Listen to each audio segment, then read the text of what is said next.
impossible, but certain things are highly improbable. Don't think I'll meet your kind again, not in this lifetime.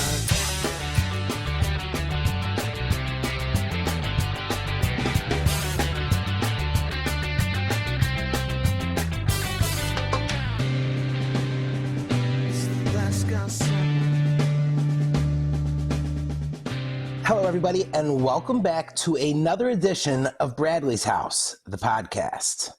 I'm Jarett, or hanging out again with the executive director, Kellie Noel. Kellie, how you doing tonight? I'm fantastic. How are you, Jarett? Honestly, I'm like a farmer in the field. I'm just outstanding here, and I'm super excited. You know, I went with the executive. I figure if Frank Sinatra can be the chairman of the board, you're the executive director. So that's how it's going to be from now on. Yeah. So I'm super excited about another episode of Bradley's House. We've really been having a lot of fun doing this. And we have a very special guest with us here today. Kellie, why don't you tell everybody who we're hanging out with? I'm really excited that we have our good friend and a member of our family, Todd Zalkins, with us today. He has done he's done a lot over his lifetime, and he'll be the first to tell you some good, some bad. But I will tell you that for the last decade, he has done what a lot of people are not willing to do. And he's done some amazing things personally for my family that will always mean that he's a part of our family. He is one of the founders of the Noel Family Foundation in Bradley's House. He has impacted people all over the world with the things that he's done through his interventions, through his film, The Long Way Back, and we'll get into that. But like I said, most importantly, he's a great friend and a member of our family, Todd Zalkins. Hi, Kellie. Hi, Jarett. Thanks for having me, guys. Oh, thank you. Here. My pleasure. So Todd, we kind of wanted to get right into it with you because I feel like we could probably talk for 3 hours with all the stories that you have, and that would just be the tip of the iceberg. But first of all, why don't you start out by telling us how you met my brother and the guys in the Sublime and all that, how you fit into this whole picture?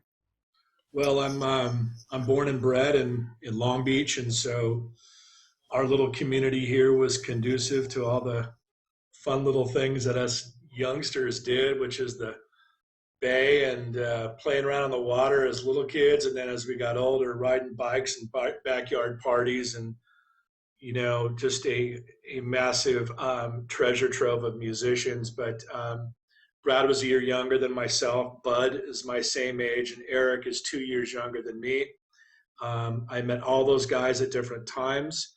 Eric was the first one that I met when I was about 11 years old.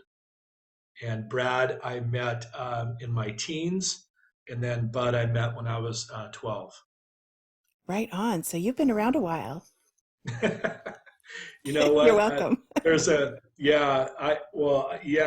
to recovery. I mean, if life was fair, I'd be dead or in jail, but thank God I'm alive. And anyway, life isn't fair, but I'm glad to be alive today. Right on. We're super glad you're alive, I got to tell you. No, absolutely. And, you know, Todd, a lot of times people say that miracles don't exist. There's people out there that don't believe in miracles. And I think the simple fact that you're here, able to share this story and help out so many others is a miracle all on its own, because watching that story and knowing what you went through, it's a miracle that you're still here and with us. And we're certainly thankful for it.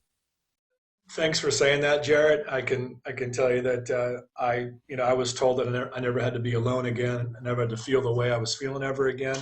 And recovery saved my life. I've never done it by myself, and that's something that maybe we can get into later. But recovery is a community thing, and where other like-minded people get together and we save each other's lives.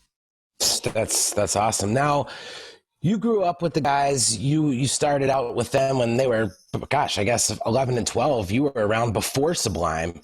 What was it like as Brad, Eric, and Bud all came together and started playing? Did you know right away that there was something special happening? You know, I'm not going to be so bold as to say that. I think it's important for me to clarify something that I knew those guys at a young age, and then I was down in college in San Diego for a few years while they were really getting started, and I came back in 1990. One of the things that always stood out to me about the guys was that they're all very capable musicians. Brad had one of the most angelic and sweet voices I've ever heard, and he can also be rough and gritty. I always thought that his voice was extremely special. But as a three-person unit, when they were on, I thought chemically speaking, they were very, very strong, and they grew over time to be very, very good together. And we also know that they could be a fucking, can I cuss? Oh, yes, please. They could be a effing train wreck too. We all know those stories, but from the get-go, no, I would not say that. But in time, their music became very special, and they got very, very, they improved dramatically. Now, Kelly, do you remember Todd from being around back in the day? Because the way that I picture him is he was the total Eddie Haskell of the group. I think most people from who knew him back then would characterize him as a wild man. That was certainly my impression of him. He was the life of the party. Everybody wanted to hang out with Z-Man, wanted him around. He was larger than life, and me being a few years younger, I was definitely amused and entertained by him, as I'm sure many people were. But, of course, now that I've gotten to know him, especially over the last 5 or 6 years, I've gotten to see a lot of who the real person is. But back then, I mean, I think he was essentially who he is, but just a bit larger. And Todd, I'm sure you can give us a little bit of insight as to why that was. Well, I think that when I was drinking and using drugs, I think I could be maybe funny at times and tragic as well, and maybe violent too, and kind of this mixed bag of stuff. As a young person, I don't think I really knew who I was, and so drinking and you throw in all the stuff that we do while we're partying, and I kind of had this persona, maybe something that I felt like I had to live up to, and I loved having fun with the guys. I loved raging with everyone when the things were working, but I don't know. I from a personality perspective, I consider myself relatively outgoing, but a lot of people don't know this. I'm actually really, especially sober, I'm pretty subdued and pretty quiet. I do a lot of reading and a lot of things that, I'm not just this crazy person sober, but I am still a little bit insane. Sorry for the long-winded answer on that one, but I like to be around people who are equally as crazy and who had no limits. How's that? Absolutely. I think that's fair. Well, and I will say that one thing I do like about you is you are still that crazy person. I've definitely seen some of that, but you're also very intelligent. You're also very caring. You're hardworking. And I think there's a lot of those aspects that probably didn't come through quite as clearly when you were drinking and doing drugs, but it's definitely something that you've blossomed into for sure. Well, thank you. I was at a hard time accepting compliments, but I'm growing up a little bit, so I'll accept that. Thank you. I know you do. That's why I'm saying it on this podcast. I want you to hear it while everyone else is hearing it. But it's all true. It really is. So, of course, why don't you give us just a little bit of background about what led you to your recovery journey? Oh, boy. Well, for those listening who aren't familiar with recovery, alcoholism and drug addiction is a progressive disease. And my disease progressed into quite a bit of darkness, to say the least. And I was no longer a social person. I was very much isolated and very alone and very scared. And I had truly lost my mind, and losing my mind coupled with all the drugs and all the things that I was depending on for so much of my life, they actually stopped working. When I say that, meaning the stuff I was ingesting no longer gave me the feeling that it used to. And I was just flat all the time, and I couldn't get there anymore. I couldn't get high. I couldn't feel good. And I was dying from this disease. And so what brought me in was I just did not want my mom to get that phone call that her son died of this disease. And I thought I would try one last time to try to change. So what changed for you along the way? I mean, a lot of people start down that path and they're having fun, they're, partying, they're enjoying themselves, as I'm sure you were. Was there ever a time when you knew that you no longer had control? That's a good question. I was actually perfectly comfortable with being out of control all the time. I had plenty of moments, like in a professional environment, where I could have a glass or two of wine and take care of business. But with the friends like the guys in Sublime, for instance, there was no limitations, and so that was like the e-ticket to be completely out of control and totally insane. And I relished in being completely gone, and so I knew at a young age I probably had some problems, but they became really apparent in my early, late 20s, early 30s, and I didn't get sober till I was 39. So you were the MC for a lot of their shows. How did that come about?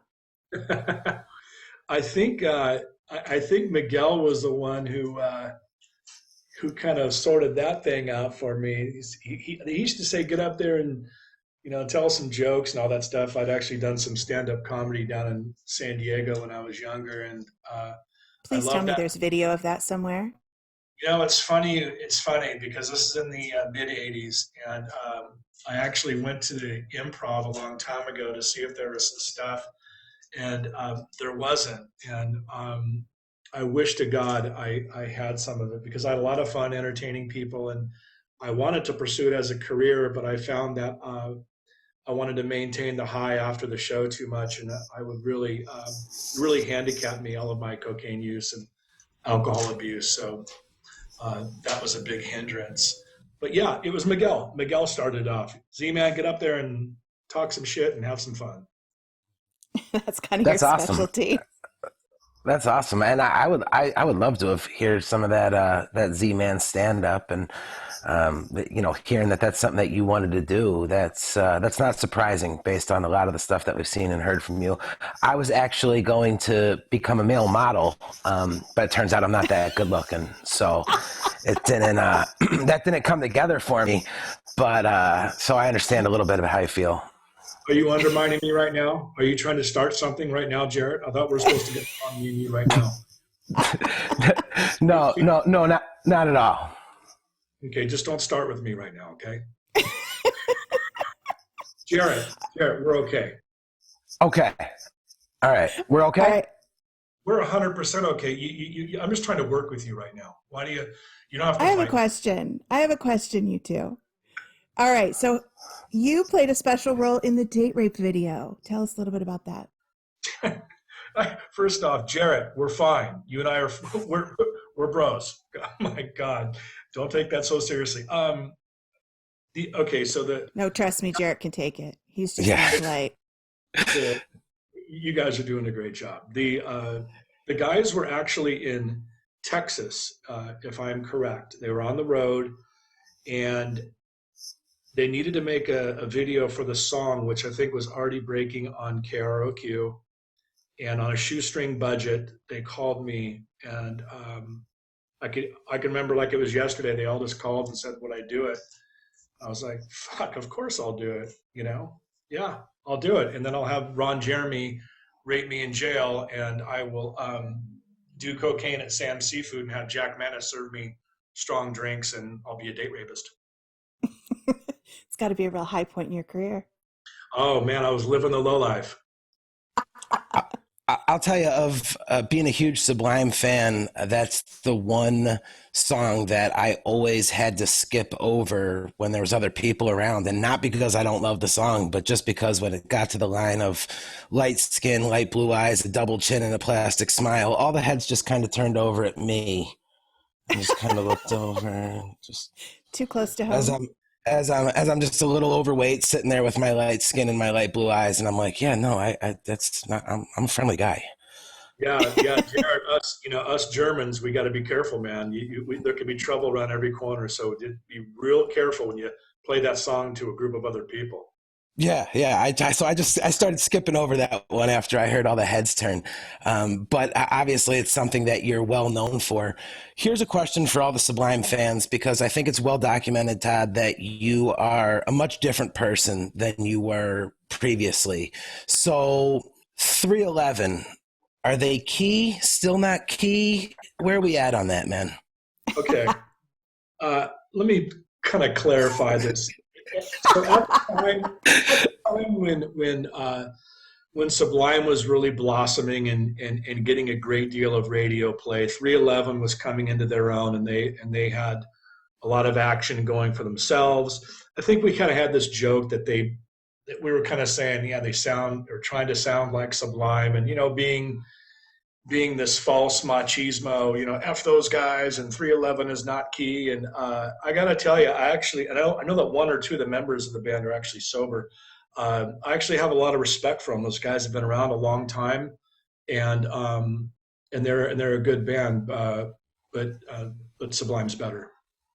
Yeah, much better. But I spent years telling people, I was like, yeah, man, fuck 311. And people were like, why? And I was like, I don't even know. But Z-Man said they weren't key in the story, and so no 311 for me. And then I think I kind of broadened my horizons a little bit, and I started becoming like a closet 311 fan. But I didn't want any of my Sublime friends to know. So now, if you're saying they're key, I'm gonna put it out there. I like 311.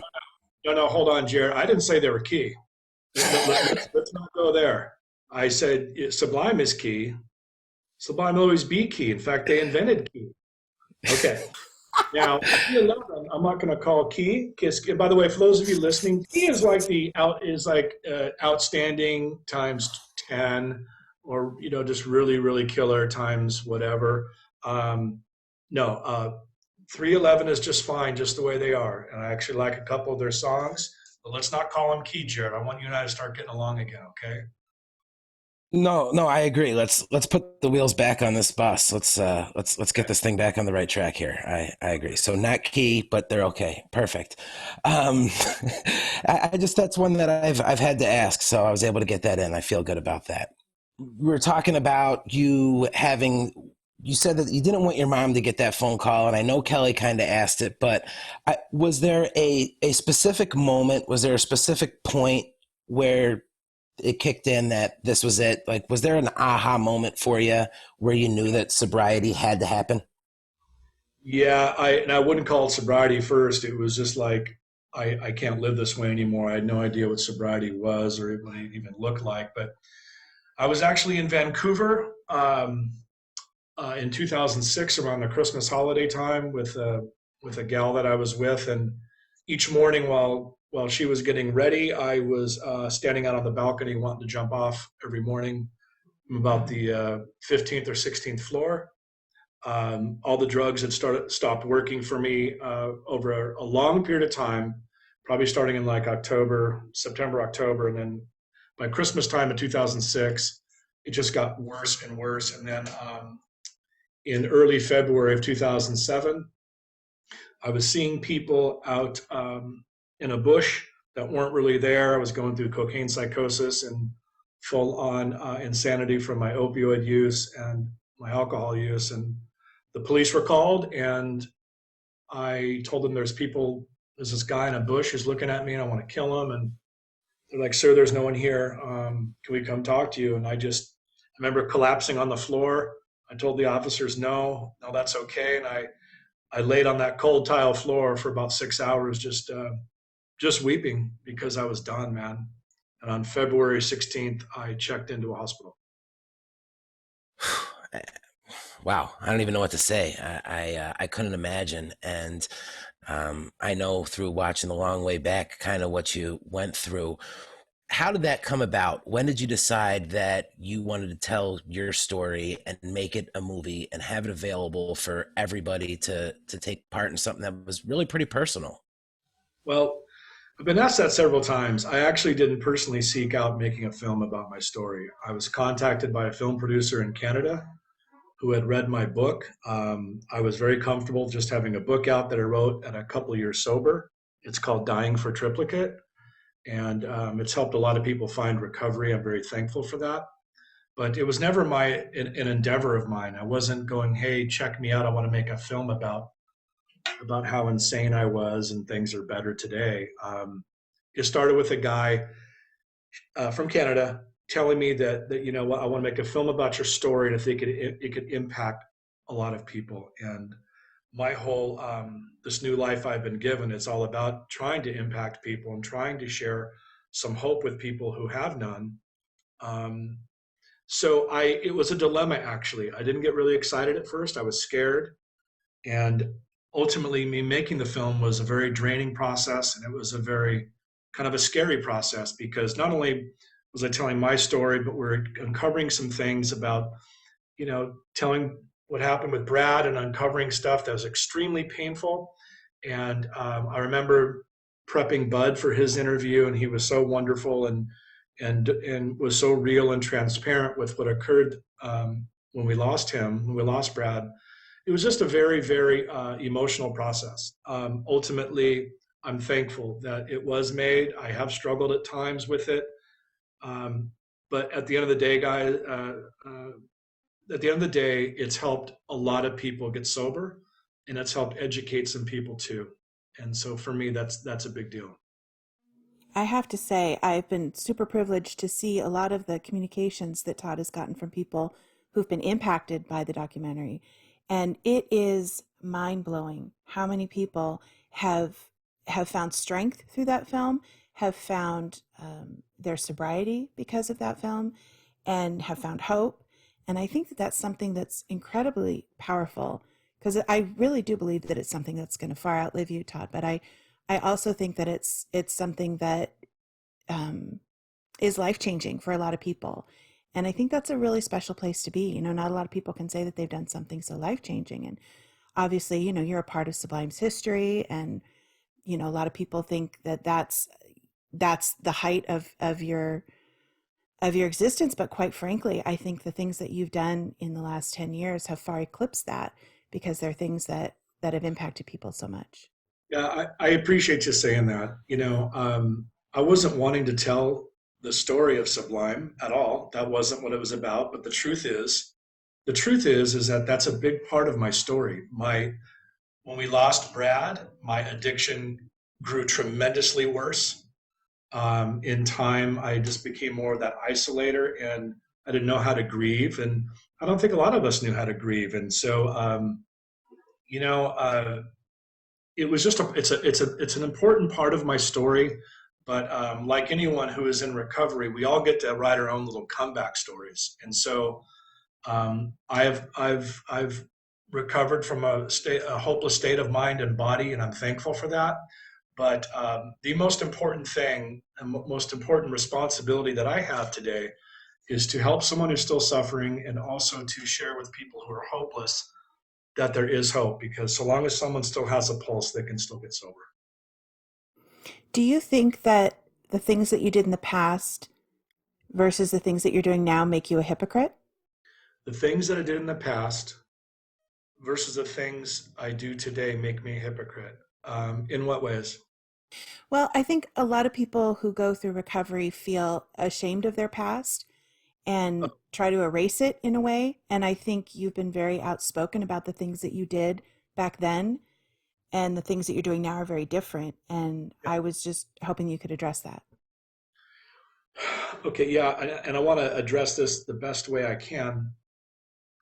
You know, whenever we set aside the things that are killing us from a substance perspective, I think it's normal and natural for anyone to experience a tremendous amount of pain, of grief, of anger, a lack of self-worth. Um, and the things that I used to champion, I used to be very open about drug use, etc. And I was a champion for riding the rails and being totally insane. I can look back at that, and I got to tell you that I don't find a lot of my old behavior very funny. I find it actually it's not annoying to me, and I could be very annoying, but I use it more as an asset today that I want to, because in sobriety in sobriety, recovering people get to know who they really are, and I've had that opportunity, and I'm still finding out more about who I am. Um, and I don't know if I've even answered that question appropriately or well enough. So tell me if I didn't. Well, I guess what I'm getting at is that from what I've heard, a lot of people who have gone through recovery feel almost hesitant to speak out about their sobriety because of the things they've done in the past. And Okay. in my opinion, that should not hinder them, should not hold them back. Oh, geez. Well, first and foremost is, I mean, I'm pretty much an open book. I mean, I think one of the strengths that allows us to help people on a bigger scale is the destigmatizing of this disease. And I can share very openly that I'm a person who suffered for a long time with drug addiction and alcohol abuse for a lot of years, and it's not that way today. And the shame is something that I'm proud to be in recovery. I'm thankful for it, but I hope that did a better job. Absolutely. There's no right or wrong. I like that people are starting to feel more comfortable talking about not only their past, but also their sobriety. And I feel Yeah, like both parts are your story. It's yeah. not one or the other. Yeah, the only thing that I haven't done in public, and I won't talk about it in public, but in private, is my form of recovery and what groups I attend, and so that goes against the traditions of the group that saved my life. So yeah, I'm all good with being a sober guy and telling people there's hope. I love it. I think it's awesome that people can see that, you did a lot of crazy stuff. And at the time you were doing the best that you knew how to do with what you had, just like we all do. And then at some point you realized that that was not getting you where you wanted to be. And that was not the direction you wanted to go. Yeah, for sure. In fact, you want me to share you like a quick little impromptu story? I actually told this on stage back in the day. Do you want to hear it? Yes, please. Please. Okay, so I'm with a couple of nonstop talking friends because 3 or 4 of us were all using cocaine and drinking excessively, and I told everybody at my house at San Clemente that I was going to be. I'm gonna, you know what? I'm gonna leave this town. I'm gonna go to Japan. I'm gonna be an adult film star. I'm gonna change my name to Miki Oyama, and I'm gonna bring steaming hot passion to the Orient. In fact, you know what? Fuck it. I'm out of here this week. Totally forgot doing this. My friends are laughing at me the next day. I'm like, what? And they're like, you didn't go look at your desk? I had booked a first-class ticket to Japan under the name of Miki Oyama that was non-refundable. There is no part of me that is surprised by that. $2,800, and I tried to get it refunded. They're like, well, who's No. Todd Zalkins? Who's Miki Oyama? And this is a long time ago. You guys, it took me about 2 weeks to get it corrected. I swear, I was like, the shit that I do. So Todd, how was Japan? You know what? My wife's going to be listening to this, but I never went to Japan. I thought it was funny at the time in my delusional state. And what was funny was that I actually bought the plane ticket. It's amazing. Todd, I want to ask because this is something that I personally would like to know because I guess there's sobriety, being sober, the terminology and the actual process of it. Is it objective or is it subjective? Because I would consider myself sober, but at the same time, I guess every once in a while during a football game or something, I might have a beer. Am I sober?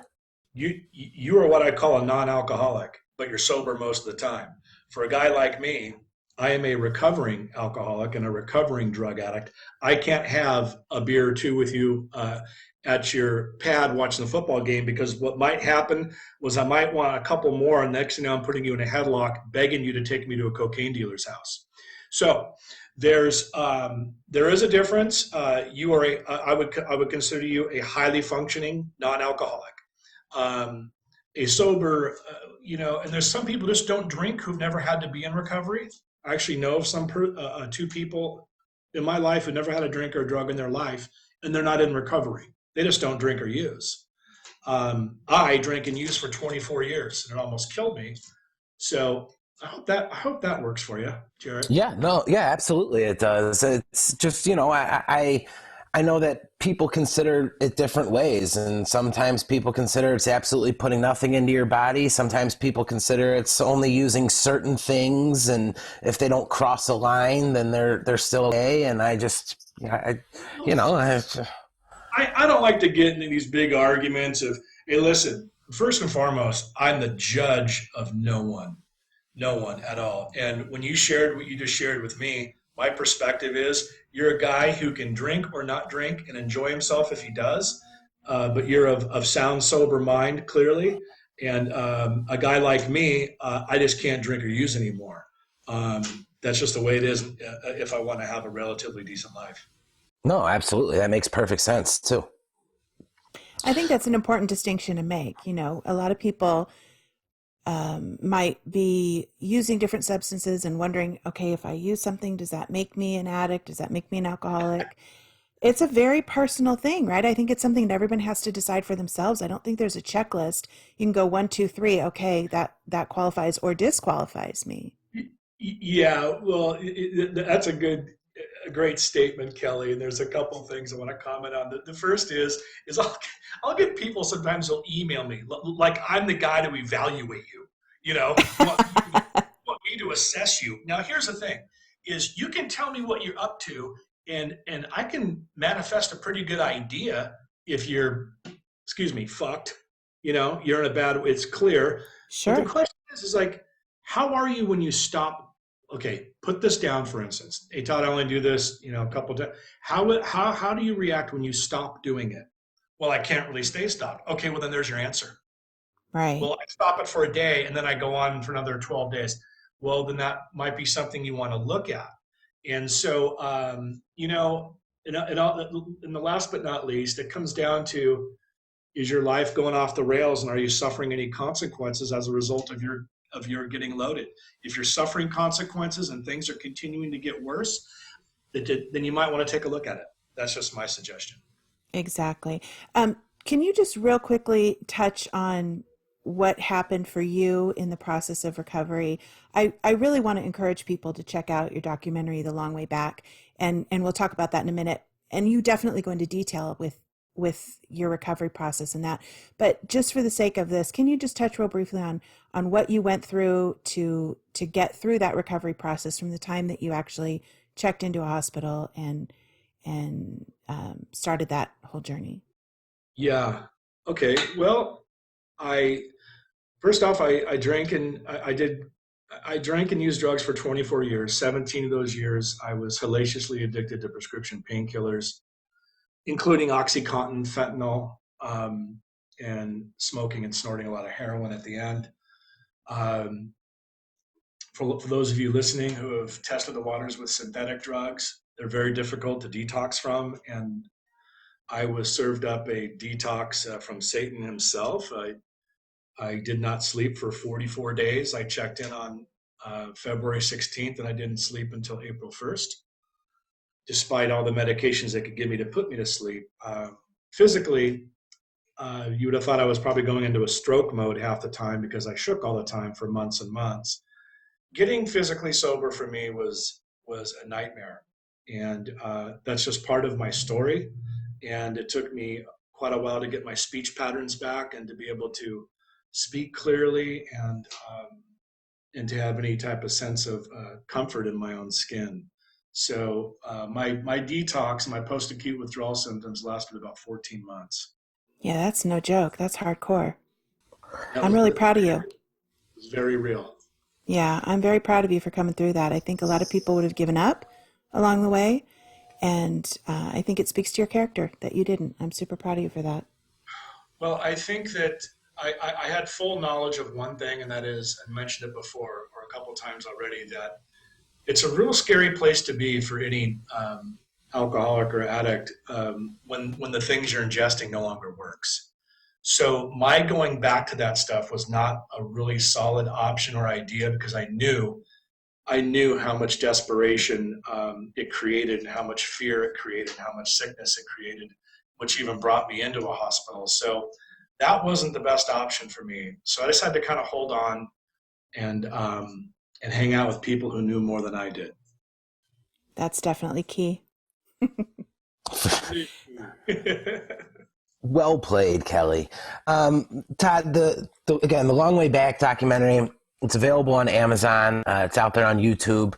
It's an amazing story, and I'm not ashamed to say that it's one of the few movies or documentaries or anything that I've ever watched that actually made me tear up. And it wasn't because it was sad. It was because of just everything and seeing what you had gone through and seeing the brain scans and everything that that came back and how you were able to turn everything around and the whole Sublime story. It's really an amazing watch, and I recommend it for everyone out there. And one of the things that gets mentioned in that, and it was brought up a little bit in our first episode, was the day came where you got a phone call from Brad Kelly's dad looking for some help. What happened there? Well, I'm going to venture to guess. I don't know how many years ago it's been, but it's been at least 4 or 5 years or something like that. But yeah, Papa Noel called me and he told me that that Jacob was struggling and it was bad. And he told me that he cannot go through this again. He said that he cannot lose Jacob, and that he almost didn't survive losing Brad. And I just dropped the phone and I met with him and Janie, his wife, to talk about a plan about what can we possibly do to help him make some changes. And I should say this: a lot went through me over a long period of time about that, because for those of you who don't know, I was there when Bradley passed, not in the room, but a few blocks away. And I learned later that he had tried calling me shortly before he passed away. And to be able to take the phone call from a man that I respect tremendously. I have a great deal of love, a great deal of respect for the Noel family. And Jim Noel is a huge influence on so many of us here in Long Beach and beyond, just for his steadiness and for his character. And so when he asked me for help, it was like, what do I have to do? Just drop everything. Yeah, it's well documented in the documentary, and to see the relationship that you and Jake have, and how he was really able to pull the nose up, and he's doing some amazing things. Kelly, what was that like for you? Obviously, not just the documentary, but you lived it. But then to be able to watch it on the documentary and see it all come full circle, how did that make you feel? Honestly, I was really hesitant to watch the documentary when it first came out. I didn't want to see everything. I didn't want to see it on film. I didn't want to hear the stories again. I didn't want to revisit it. And so I really resisted. And then we had a showing in Long Beach, and Todd asked me to come. And I really didn't want to, but I couldn't say no to Todd. So I came, and I'm glad I did. It was incredibly difficult, just like I thought. I sat, with my dad and my family, but I sat over on the side because I knew it was going to be a difficult thing to hear, a difficult thing to see. And I did. I bawled my eyes out. I'm not going to lie. It was incredibly difficult. And as soon as the credits rolled, I ran to the bathroom because it was really, really difficult for me to face all those things that for so long I had not thought about. And I think that's part of what makes me respect Todd so much, that he was willing to go there. He was willing to obviously not only dive into Brad's story, but his own, and because they are so intermingled. And it's a difficult thing. We all would love to just put our best face forward and have everybody think that we've always been wonderful people. And I really admire Todd for being able to put it all out there so that people can see the good and the bad. And that's why I think it's helped so many people, because it's genuine. A lot of people feel that they relate to my brother's music because he was so genuine. And I think that that's why people relate to Todd and to his film, because he really does just lay it all out there. And so for me, it was a very healing thing to watch it. It was a very healing thing to go through. But then especially, the things that happened after that. And I'd love for Todd to touch on that a little bit, because really the film and the work that he was doing with Jacob is what led to us starting the Noel Family Foundation. So Todd, do you want to touch on that a little bit? Sure. Yeah. Thanks for that, Kelly. I appreciate what you just said. It was kind of in the middle of shooting The Long Way Back that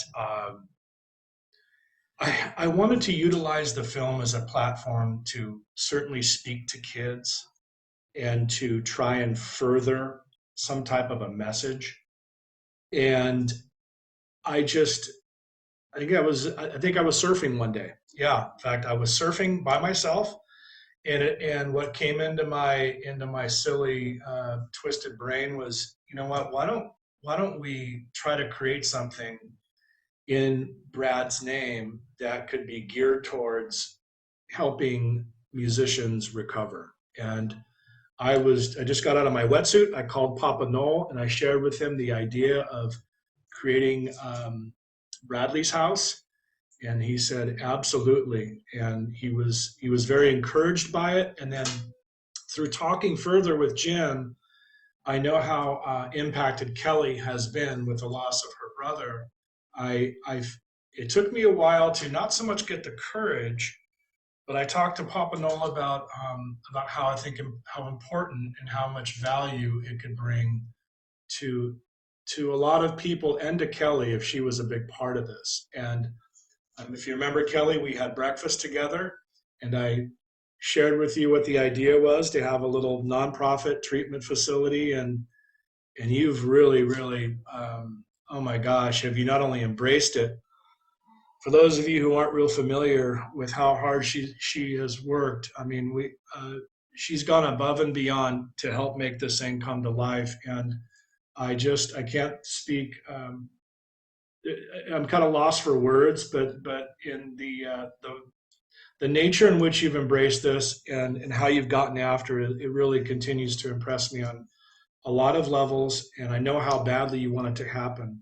And so, sorry for being a little bit long-winded on it, but it all started just by sitting in the ocean by myself talking to God. And next thing you know, and Kelly is taking this thing and run with it, and she's doing an amazing job. Well, thank you. I did not actually ask you on the podcast to say all those nice things, but thank you.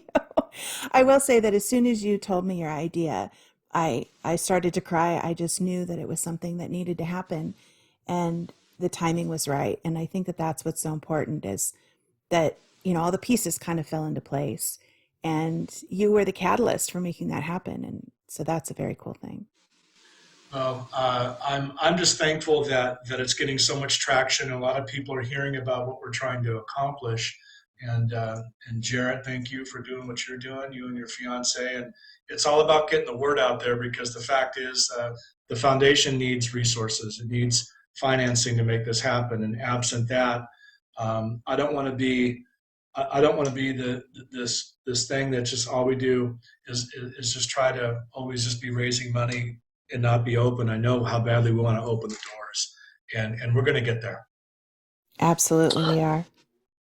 Well, I'm honored to be a part of this, and I thank you guys, the entire foundation, for going ahead with this. And like I told Kelly, I've done some podcasts in the past with some professional athletes, and I really enjoyed doing it. And when I was getting ready to start my next project, I really took some time to think about what I'm passionate about, and something that means a lot to me and that can help out others. And I was just kind of scrolling through Facebook, and I came across the Bradley's House page, and I thought, I've bought a few T-shirts, and I've bought some merch to help out. And as I told Kelly and Papa in the first episode, I can't build a house. I can barely change a light bulb, but I can certainly help spread the word and get this show going. And I'm honored to be able to be a part of it and to do what I can to help Bradley's House open and just have that little piece of the story. And we sure appreciate you, Jarett. Hey, Todd, I have one more question before we wrap things up. Do you have a fun Sublime or Brad memory you'd like to share with us? Oh, geez, we could take a couple more hours. Anything stand out? What pops in your head? Yeah, yeah, I can share this. I don't think I've ever even shared this one publicly. Yeah, it was yeah, this was a very a wonderful memory for me. The next day wasn't wonderful, but they played a sold out show at the Troubadour, and after the show, myself and Brad and Troy. Troy was driving. Brad and I were partying a bit, and We went on back to to his place in Long Beach, and Troy went to sleep, and Brad and I stayed up all night doing a lot of things, with chemically speaking. But there was some clarity. There's some moments, a lot of clarity too, where he was on this organ and he was playing, and he was talking about his dad and how important his dad was to him, and I'll never forget that. And I actually have a tape of it somewhere, and it's one of those things. No, don't email me to get it because I'm not going to send it to you. But it was a special moment that we shared, and I got to hear his beautiful, beautiful voice one on one for about 3.5 hours. And the following day, date rape day one started, and Louis almost bit my lip off, and I was seeing a plastic surgeon at Long Beach Memorial Hospital. Nice. But that was a special. Is there anyone that Louis didn't bite? Louis never Not bit Louis. me. Yeah. He bit my Yeah. dog, though. Yeah. Louis can be very cranky, but yeah, that was a good moment. I'm glad that you asked, and that's something I haven't thought about in a long time. But it's a simple little things that I had a lot of fun moments with the guys when things weren't too chaotic. Had some chaotic times and had some moments where I got to surf with Brad that were fun, just he and I, that I really enjoyed, and I'll always hold those things, close to my heart. That's a beautiful memory. Thanks for sharing that. I will say, everybody growing up has issues with their parents, but one thing, no matter how things were with our dad, we always respected him and loved him. And I feel very fortunate to have had a father that I can say that about. So he's an awesome man. And I love seeing the part that he's played, not only in our lives, but in the lives of other people, including yours. I know he is very close with you, and you guys have breakfast a lot and hang out all the time, and you barbecued for him recently. And I consider him one of my dearest friends, and I'm so fortunate to have that friendship. What's interesting is that my friendship with Papa Noel actually really blossomed after we lost Brad. I spent a lot of time with Jim. He would come down and golf with me down in San Clemente, and I'm the worst golfer ever. And we would just spend time together, and I'm so fortunate to have a good friendship with that guy, because, like I mentioned before, so many of us look up to him for so many reasons. He's got this steadiness that is something that I wish to God I can have 1/10 of. Maybe I'll get there one day, but we just hold him in very high regard. And so thanks for sharing that, Kelly. And we all have a lot of love for your dad. absolutely. I'm excited to get Bradley's house built so that he can see it. I know it's super important to him, not only because of all the people that it's going to help, but of course as a tribute to Brad. And that's definitely a big sense of urgency for me. Well, it's going to happen because of all the killer work you and a bunch of other people are doing. So keep up the great stuff you're doing, Kelly. And I'm excited to one day cut the ribbon with you, maybe. Thank you. Absolutely. It's going to happen for sure. I know it. Well, as we come to a close, a couple things. First of all, you do interventions, and I would be remiss if I didn't throw that out there. And can you tell people how to get a hold of you if they are interested in an intervention? Oh, sure. Just go to my website. It's toddzalkins.com, TODDZALKINS. Toddzalkins.com. There's a contact form on there, and or you can reach out to Kelly, and she'll give you my phone number. That's great work that you do, by the way. I can't imagine doing it. You are involved in people's lives when they're at their very lowest and their very worst, and you juggle the family and the friends and everything that's involved in such a chaotic time. I don't know how you do it, but it's a real gift. So thanks for being there for those people. Yeah, thanks. Whoever thought that me as the creator of so much chaos the creator of a crisis could ultimately manage a crisis. I never thought I'd be able to. I think that's what makes you perfectly, uniquely qualified to do that. I really do. Yeah, You right. know what it goes through. Yeah, exactly. And The Long Way Back, I can't say it enough. Anybody who's listening, if you have not watched that documentary, don't wait. Go check it out. Can you tell us all the platforms it's available on right now? Oh yeah, it's we have a multi-year deal with Hulu, So it's on Hulu, it's on Amazon Prime, Google Play, iTunes, and Jarett, didn't you mention someplace else? YouTube? YouTube, yeah, it's available on YouTube. You can purchase it fairly inexpensive and get it right there. Awesome. I didn't. You've educated me, man.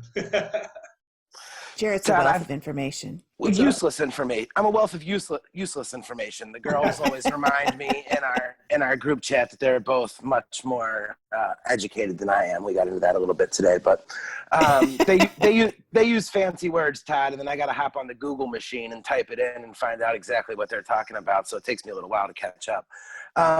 Before we let you go, Todd, I got two questions for you. One, coming through your sobriety and starting to get that clearer mind, the spin doctors still sound good to you? Oh, hell yeah. Yeah, I love talking about the spin doctors. You know what? It's like there's spin doctors, and then there's below that you have like Led Zeppelin and Black Sabbath. Oh my God. Don't ever fucking disrespect the spin doctors, man. It's like, oh God, those guys rule. Hell yeah. Well, I knew I already got you half hot earlier, so I figured I'd finish it off right there. Perfect. Now, every guest that we've done this show with so far, I've asked them one question.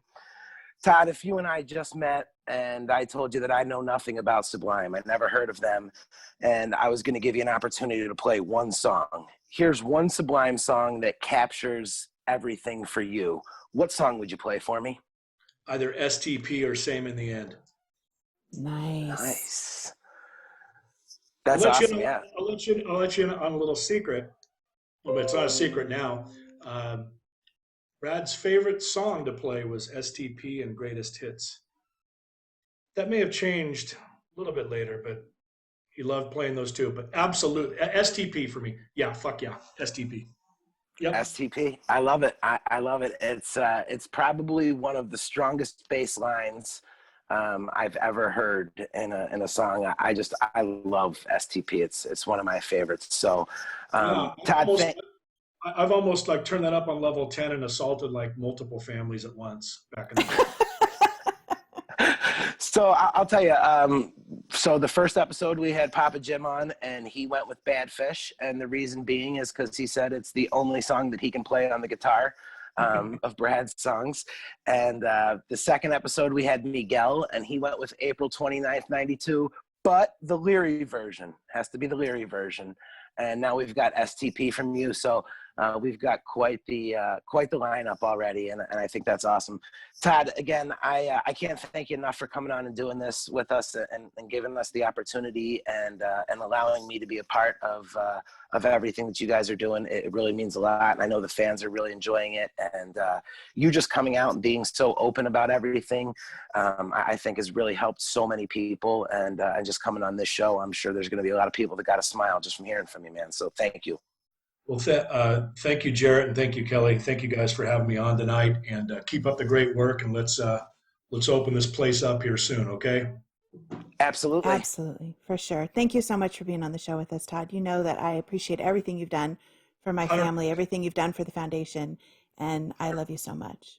100%, Kelly. Love you too, and Jarett, it's a pleasure to meet you. You guys have a good night. Absolutely. Thank you. You too. Take care, guys. Bye-bye. Wow, Kelly, that was another amazing conversation with another one of your friends, your brother's friends, your dad's friends, just a great guy that's been around the scene. Really an awesome time talking with Todd, wasn't it? Absolutely. Todd's a good man. I got to say, I've seen a little bit behind the scenes of the things he does, and he really is a good man. Proud to call him a friend. Yeah, no, that was great. And just for the record, I was only kidding about the model thing. I never really thought that was going to happen. So, Todd, if you're finishing this up, man, I was just kidding. But yeah, really had a lot of fun with him, and he's truly an inspiration. I mean, his story. Like we talked about the documentary, guys, if you haven't seen it, I really recommend that you check it out. But there are professionals and top rated professionals that said there is just no way this guy should still be alive today. And everything happens for a reason. And there's a reason that he was able to pull the nose up and get things straightened out, I think. He, for sure, he's definitely a walking miracle, and I'm glad he's here to talk about it. Now, Kelly, one of the questions that I've wanted to ask you since we got this thing started is you have two sons, and what was it like for them growing up? Did they understand that they had a famous uncle? How was Brad talked about in your house? From a young age, it was never about him being famous. It was about the fact that they had an uncle and he was no longer here. And so, my philosophy of parenting has always been you answer the questions they ask, and when they stop asking, you stop answering. You just give them enough, as much as they need to hear to satisfy their curiosity at that age, and then you let it go. And in my mind, that's kind of how you avoid, telling too much, freaking them out, that kind of thing. So we always talked about Uncle Brad from the very beginning. It was very important for me that the boys know that they have an Uncle Brad. And so Brad died in May of 96, and my first son was born in July of 98. And so we always talked about Uncle Brad. And when they got old enough to ask why he wasn't around, the answer was, well, his heart stopped working. And then when they got a little bit older and asked why did his heart stop working, then it was, well, he made some bad decisions and that caused his heart to stop working. And so it was sort of a progressive thing as they got older, giving little bits of information. But definitely from a young age, we did address the fact that those poor choices that he made that led to his heart stopping working were drug related. And I never wanted to hide that from my kids because it's a part of our family. It's a part of our story. And I'm not ashamed of it. I'm not ashamed of my brother or what he did. And there's a lot of things that he did that I'm super proud of outside of his musical career. And I wanted them to know that. And I wanted them to feel connected to their uncle because he's such a big part of me. And so we always talked about him, and he's always just been a presence in our lives. And I hope that I did a good enough job with my boys of making him real to them. I do feel that I have, but I've noticed that with both my kids, they don't really brag about their uncle. I have a good friend who joked one time that if he was my kids, he'd have a T-shirt made that said "Brad Knoll is my uncle." That cracks me up. But they're very proud of their uncle, and also sensitive to the fact that that he died of a drug overdose, and so I hope that they've gotten a good sense of both of those aspects, and I do feel like they have. And unfortunately, it doesn't mean that my kids are immune to making those same types of choices. They have their own paths and their own lives to lead, and we've definitely had to deal with some struggles in that area.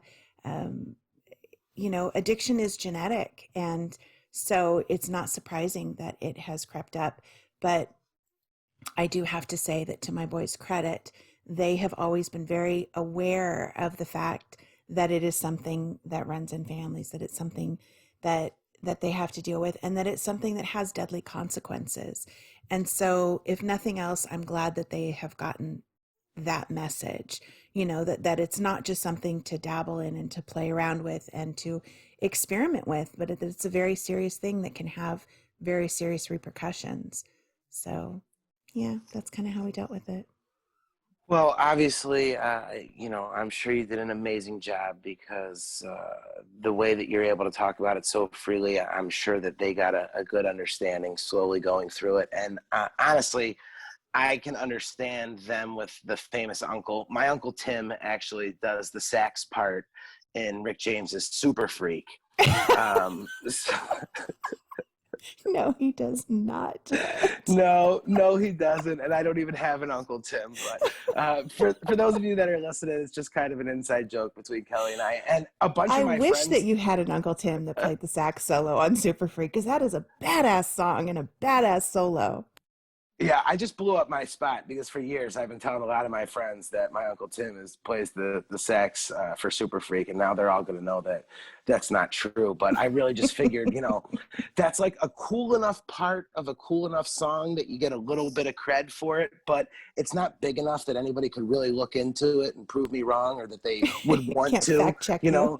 Yeah, like who would lie about Uncle Tim playing the sax in Super Freak, right? It's not like I said he was the president in the 40s or something. So it was, but but I could imagine. And like I said, for them to grow up, especially in Southern California, where Sublime is still so popular, it's not the same. Like your dad said, there's murals and pictures everywhere, and that's of their family. So it's got to be something that's interesting for them and kind of weird and exciting at the same time. Are either of them Sublime fans, or is that genetic? Like if you're a Noel, you're a Sublime fan, right? Yeah, I think so. I don't think that we really have a choice. I mean, they certainly grew up listening to the music. I used to change some of the lyrics when they were younger so that they were a little bit more PG. But but yeah, they've grown up listening to Sublime and appreciating the impact that the music has had, but also understanding that there's real people behind that. You know, that Brad and Bud and Eric are all real people. They're fallible and they're talented, and there's good and bad that goes along with all of that. Absolutely. And, I've done the same. I've brought my kids up with, Sublime and a lot of the guys. Luckily, Jelly of the Month Club kind of saved me and was able to give me some child-friendly music from the Long Beach scene there. But I also played Hong Kong Phooey a lot for my kids, so that was a bit of a savior for me. But I think when my kids kind of had enough was when I would start, doing it around the house. Like, all right, guys, let's get the toys cleaned up here, and they would start, slowly doing it, and I would just stand over and go, "Come on, guys, pick it up, pick it up, pick it up, pick it up, pick it up, pick it up." And yeah, they're not. Nice. Yeah, they didn't enjoy that one. They didn't enjoy that one as much. So, I um, appreciate it. yeah, I always have fun with it. So that they don't mind that one as much as they really hate, who left the milk out? Who? And I'll walk Yeah, around the living room with the milk in my hand. They really get upset with that. that's not quite as clever. No, but it's still fun for me because I see how much it aggravates them. Okay, Kelly, so for our second episode, we had Miguel on, and what an amazing time that was as well. Great conversation. And as we're recording right now, it has today the show dropped. Now our recording schedules change because when we can fit our guests in. So we recorded the same day that episode 2 dropped, and my inbox is blowing up. The comments are going crazy. What kind of feedback are you hearing from episode 2 with Miguel? It's been really phenomenal. And I have to say, we have these amazing guests that are so much fun to talk to and have such great stories. And so obviously it's not about us. Hate to break it to you, Jarett. It's not about us. But I No, it's love not. that people are connecting with our guests and that we're able to get these intimate moments and these stories. And it's been a lot of fun for me to hear. And so I hope that it's fun for people to listen to as well. Absolutely, guys, and we can't we can't thank you guys enough for your support. We're available absolutely everywhere. You can find us on iTunes, SoundCloud, Google Play, Stitcher, Spotify, YouTube.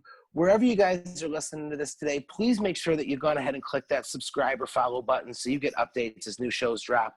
And if you think we've deserved it, go ahead and give us that 5-star review. If you don't think we've deserved it, go ahead and click that 5-star review anyway, and we'll do better. We promise. Give us something to shoot for. Yeah, absolutely. So this was absolutely amazing. Now, you guys can still hop over to lawrecords.com. Kelly, are there still T-shirts, posters? What kind of merch we got available over there? Absolutely. T-shirts, posters, and the vinyl, I believe, is back in stock until we sell out again. But yeah, that's been a lot of fun. That vinyl album is really incredible. Such a phenomenal collection of artists and singing Sublime covers, and it's a really great tribute. Super proud of that album. I listen to the album a couple times a week when I'm doing different things around the house. It's just amazing to hear it. And guys, I don't want you to think of it as covers. These are not Sublime covers. These are really tributes. These are musicians that Brad either played with, looked up to, or have heavily influenced, and they all just do such an amazing job. From top to bottom, it really is a great listen because you get to hear these incredible musicians put their own spin on these phenomenal songs. And I told you the other day, Kelly, every time I listen to it, a new song starts and I go, oh, no, this is my favorite one on the album for sure. And it stays that way all the way up until the next song starts. And then I go, no, I think it's this one actually is my favorite. So it's really just an amazing listen, guys. Hop over to lawrecords.com. You can pick that up there.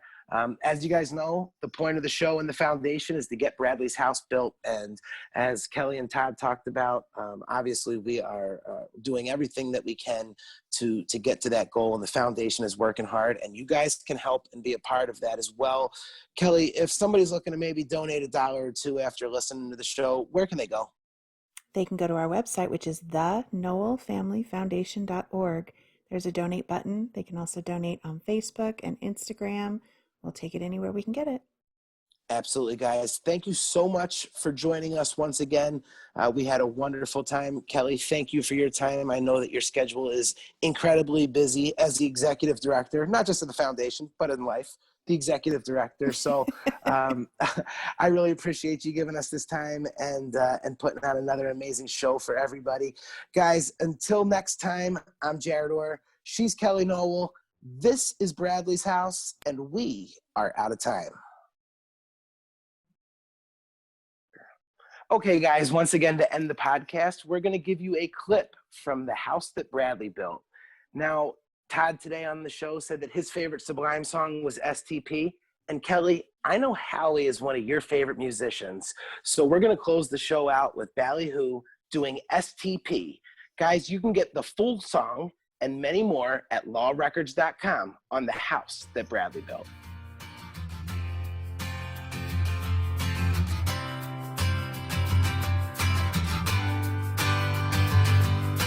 Oh, that I need. Look at all the love we found. Oh, I won't run and pull one jack move. They love us for the Kingston sound. Oh, flavor and ICE. Once said something that made me want to burn my liquor store down to the ground. But I just can't leave my pet, 'cause I'll surely wind up dead. 'Cause I know they're out there waiting and watching for me. Still I got my yellow cat and my wooden baseball bat and my shiny silver gat. And if my homies got my back, then I've got that I need. Look at all the love we found. Oh, I won't run and pull one jack move. They love us for the Kingston sound. Oh, oh, oh.